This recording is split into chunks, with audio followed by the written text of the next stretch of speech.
ইসলাম নারীকে তার সম্পদের অধিকার দিয়েছে। অধিকার দেওয়ার অর্থ এই নয়, অর্থাৎ আমি ওয়ারিসের কথা বলছি, ফরায়েজের কথা বলছি, তার অংশ দিয়েছে। পিতার সম্পদে কন্যার অংশ সুস্পষ্টভাবে দিয়ে দেওয়া হয়েছে, এবং এটি দিয়ে দেওয়া হয়েছে আমাদের দেশে আমরা যেভাবে দেখেছি, এটি শুধু দেখানোর জন্য নয়, এটি দিয়ে দেওয়া হয়েছে ভোগ করার জন্য। সেই সম্পদ সে ভোগ করবে, এই জন্যে দেওয়া হয়েছে। এটি নামকাওয়াস্তে দেখানোর জন্য এই সম্পদ দেওয়া হয়নি। কিভাবে বুঝলাম?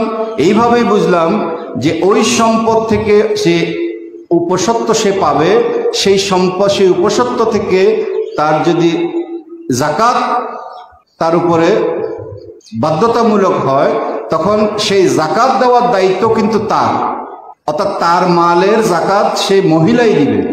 অর্থাৎ সিদ্ধান্ত নেওয়ার ক্ষমতাটা কিন্তু মহিলাদের দিয়ে দেওয়া হয়েছে এইগুলোর মাধ্যমে। কারণ তার সম্পদ সে দেখাশোনা করতে হবে, তার যাকাত তাকে দিতে হবে।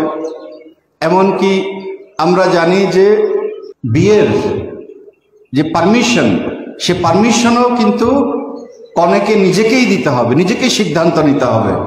এখন এর মাধ্যমে আমরা কি বুঝতে পারি? আমরা বুঝতে পারি যে ইসলাম চায় একজন নারী তার সম্পদ ভোগ করবে। ইসলাম চায় সেই সম্পদ সে ভোগ করা মানে সেটি পরিচালনা করবে।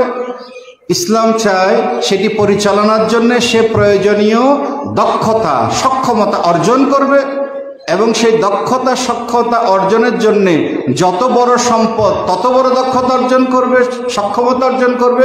তার জন্য যত বড় শিক্ষা দরকার সেই শিক্ষাও তাকে অর্জন করতে হবে। তার যাকাত তাকে দিতে হলে, তার যদি তার পিতা থেকে সে যদি 10 কোটি টাকার একটা সম্পত্তি পায়, একটা দোকান পায়, তাহলে সেটি পরিচালনা করার দক্ষতাও তাকে অর্জন করতে হবে। তাহলে সম্পদের মালিক বানিয়ে দেওয়ার মাধ্যমে কিন্তু ইসলাম নারীর স্বাধীনতা নিশ্চিত করে দিয়েছে। তার সিদ্ধান্ত নেওয়ার স্বাধীনতা, তার শিক্ষার স্বাধীনতা, তার দক্ষতা অর্জনের স্বাধীনতা নিশ্চিত করে দিয়েছে।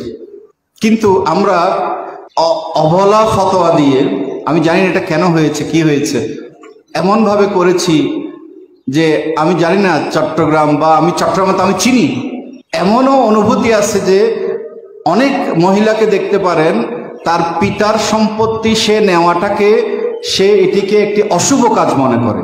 এতটাই আমরা পরিবর্তন করে দিয়েছি। কেন অশুভ মনে করে? পারসেপশন, অর্থাৎ আমাদের প্রচলিত ধারণা সেটি তাকে দিয়েছে। সে মনে করে তার পিতার সম্পত্তি নেওয়াটা তার জন্য একটি অশুভ কাজ, যদি এটা আল্লাহ রাব্বুল আলামিন তাকে দিয়েছে।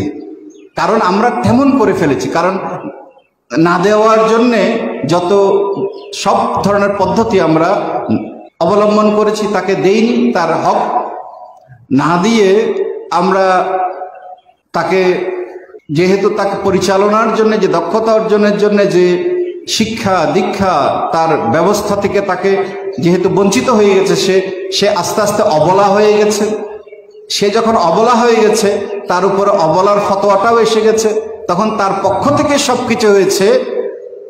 তার পক্ষ থেকে যে করেছে, সে যতটুকু করেছে ততটুকুই হয়েছে, তার স্বাধীনতা অস্তিত্বহীন হয়ে গেছে। কিন্তু মৌলিকভাবে ইসলাম কিন্তু তাকে এম্পাওয়ার করেছে, তাকে পাওয়ার দিয়েছে, এবং আমরা সে পাওয়ার ছিনিয়ে নিয়েছি। কারণ হচ্ছে মহিলাদেরকে স্কিল দিতে গেলে, দক্ষতা সক্ষমতা শিক্ষার জন্য দিলে কিছু সাইড এফেক্ট আসতে পারে বা আসবেই। এই সাইড এফেক্টগুলো যে ডিল করতে হবে, ম্যানেজ করতে হবে, সেই দক্ষতা আমাদের নাই, কিংবা সেই দক্ষতা, সেই ঝামেলায় আমরা যেতে চাই না। সেই জন্যে ওই সাইড এফেক্টের ভয়ে আমি তাদের অধিকার থেকে আমি তাদেরকে বঞ্চিত করে দিলাম ইসলামের নামে।